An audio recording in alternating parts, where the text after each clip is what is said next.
Okay, let's bring you up to date on this recent local school shooting. One student is home tonight from the hospital after that shooting at Great Mills Senior High School in Southern Maryland.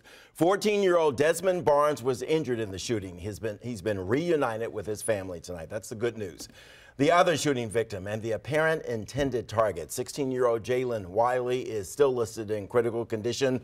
Our Scott Broom quoted the sheriff as saying she is in very grave condition tonight. The shooter was identified as 17-year-old Austin Wyatt Rollins. He's a Great Mills High senior. He was on the honor roll. Investigators say Rollins and Wiley had recently ended a relationship. The shooter was killed after being confronted by the school resource officer. Now, every St. Mary County high school has an SRO. It's not clear if Rollins shot himself or was fatally wounded by that sheriff's deputy. We've learned the shooter used a gun that was actually legally owned by his dad. Great Mills High will remain closed until April 2nd. That's what we've been told. In the meantime, counseling is being made available on demand to students or parents who ask for it.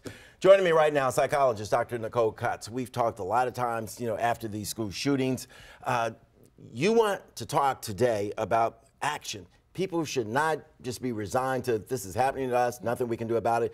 Take action. Yeah. What do you mean by that? Well, I think it's healthy. We talked before about compassion fatigue, and we also talked about people experiencing what seems like learned helplessness. This is very sad. Everybody likes to go on Facebook and click the angry face or the sad face, or to criticize what other people are doing.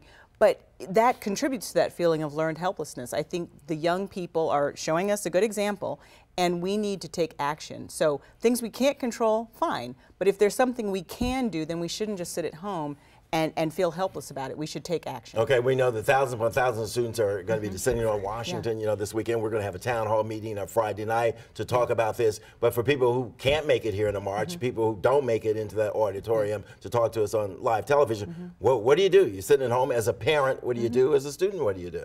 Well, you can go on Google and you can look up taking action around this, and you can, if you can't march, you can donate money. You can support the organizations that are supporting the march or supporting gun control. There are 1,000 organizations out there that need help. So even if you can't march or that's not your thing, there is something you can do. And so if you just ask yourself, what is one thing I can do today? There is something. I looked, it took me about 2 minutes to find an organization that I wanted to support and donate money to. Yeah, and I was going to say, you can always donate money if you can't get out and walk. Yeah. That sort of thing. And we've seen from history, marching, protests, demonstrations, they do make a difference. They do make a difference. Letters to Capitol Hill, they do make a difference. Call your congressman, call your state representatives. Yeah. Yes.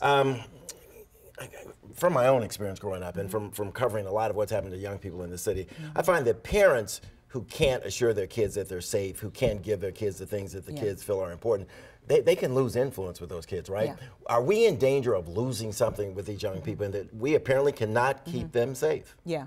I think that, yes, we're always in danger of losing credibility. We have to tell them the truth, and we also have to model for them. Just talking, and that's what's going on now with the movements, with the students, being tipped off in Florida, is that we're tired of hearing about prayers and well wishes. So just talking or just saying something isn't enough. You need to model for your children that you are actually doing what you can do. Address this. Address the parent who is afraid, near panic right now, who has to talk to a child at some point about this. And then what about the angry parent? Both of those parents are in danger depending on how they approach the child, right? You're in danger of maybe not helping the situation, right? Well, first of all, you have to listen to the child. Each one is an individual, so you have to listen to them and take your cues from them. If you're angry about the situation, then you need to ask yourself, is there something you can do about it? If you're angry at the child, then there's a problem.